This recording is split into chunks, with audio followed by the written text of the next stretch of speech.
Pour discuter de l'économie américaine et du PIB du deuxième trimestre, je reçois Joel Nareff, président et fondateur de Nareff Economic Advisors. Alors Joel, la deuxième estimation du PIB américain est apparue meilleure que prévu. Quels facteurs y ont contribué et quelles sont vos prévisions concernant la croissance américaine dans le troisième trimestre? Ça a été une grande surprise. La majorité écrasante des analystes s'attendait à ce que ce chiffre soit révisé à la hausse et pourtant, chaque catégorie est apparue supérieure aux attentes. Que ce soit les dépenses des consommateurs, l'investissement des entreprises, les dépenses publiques ou bien la création d'inventaire. On peut constater que la performance de l'économie a été super bonne. Cela signifie que l'économie a gagné de l'élan après la faiblesse prononcée qu'elle a connue en hiver. Le seul signal d'alarme émane du nombre d'inventaires. Nous voyons que ce chiffre s'est établi à son plus haut record. Ce niveau ne peut définitivement pas être soutenu. Il est fort probable que nous allons en payer le prix dans les trimestres qui vont suivre. Cela ne signifie pas pour autant que l'économie va considérablement s'affaiblir. Nous pouvons espérer une croissance satisfaisante des dépenses des consommateurs. L'investissement est également susceptible de rester robuste. Néanmoins, si le nombre d'inventaires recule, ça signifie que la croissance du troisième trimestre sera beaucoup plus faible que les 3,7% que nous avons vus au deuxième trimestre.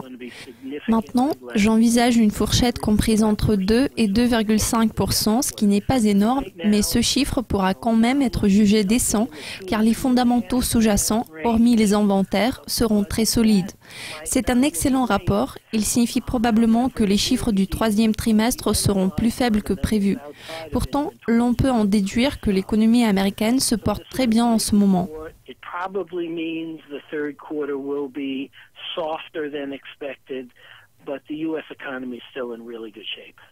À votre avis, les États-Unis devraient-ils être pris de panique à cause du ralentissement de la croissance en Chine?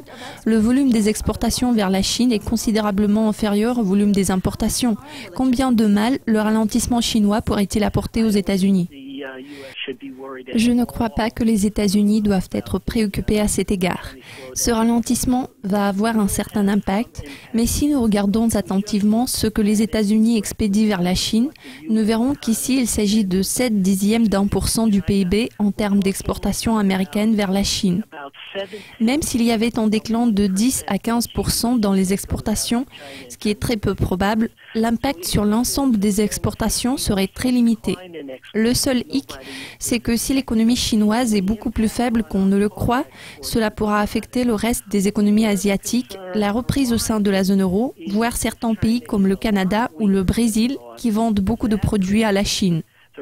Dans de telles circonstances, il pourrait y avoir un impact sur la croissance.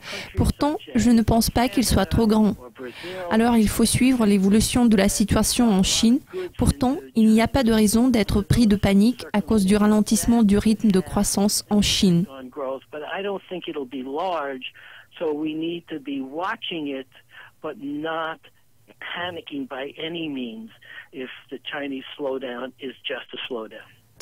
Les hauts responsables des banques centrales du monde entier se réunissent à Jackson Hole à l'occasion de la conférence monétaire annuelle.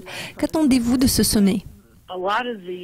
Il y aura sans doute beaucoup de discussions autour des papiers qui ont été préparés bien avant cette réunion. Donc, il n'est pas du tout évident que ces matériaux reflètent les questions brûlantes de la semaine dernière. Cela étant dit, je crois qu'il y aura beaucoup de discussions sur l'impact de la volatilité observée sur les marchés boursiers et celui du ralentissement de l'économie chinoise sur la croissance mondiale et sur la politique menée par la Fed. Je voudrais entendre des réflexions sur l'importance relative de la volatilité des marchés pour la croissance économique. De toute évidence, l'économie américaine est suffisamment forte pour absorber la hausse de taux par la Fed. Si cela se produisait en septembre, cela ne ferait aucun mal à l'économie. La seule chose qui pourrait pousser la Fed à maintenir les taux inchangés sont les marchés financiers et certaines craintes concernant l'éventuel effondrement économique de la Chine. La question est de savoir si une forte volatilité boursière est aussi importante ou plus importante qu'une croissance économique robuste. Je ne suis pas sûre qu'on obtienne cette réponse. La seule chose que je cherche à comprendre, c'est ce à quoi les gens attribuent une importance particulière en termes de normalisation des taux d'intérêt par la Fed. Est-ce dû en grande partie au marché boursier ou plutôt à l'économie américaine sous-jacente?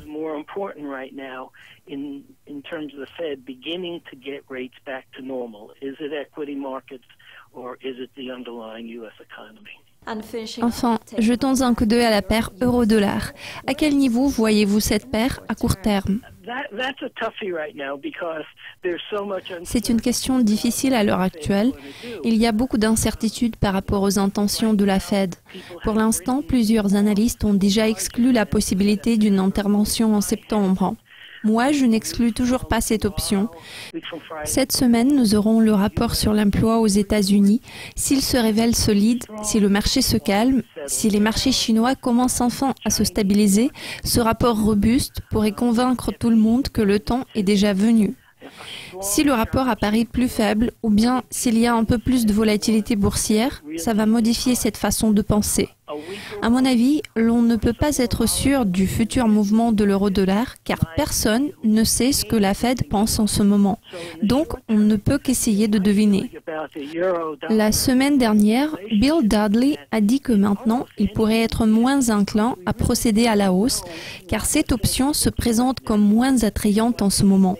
Pourtant, après le rapport sur l'emploi qui sera disponible vendredi, il se peut que la Fed soit plus encline à relever les taux. Je tiens à souligner que je m'attends à des fluctuations prononcées de la paire euro-dollar avant qu'on ait plus de clarté qu'on peut espérer avoir après la sortie du rapport sur l'emploi américain vendredi. So what we're in is a situation where I wouldn't be surprised if the dollar-euro relationship kind of bounces around until there's a little bit more clarity, especially between now and the U.S. August employment report next Friday. Joel, je vous remercie de vos commentaires et de votre participation. C'est tout pour le moment, mais restez à l'affût de l'actualité financière sur Dukascopy TV.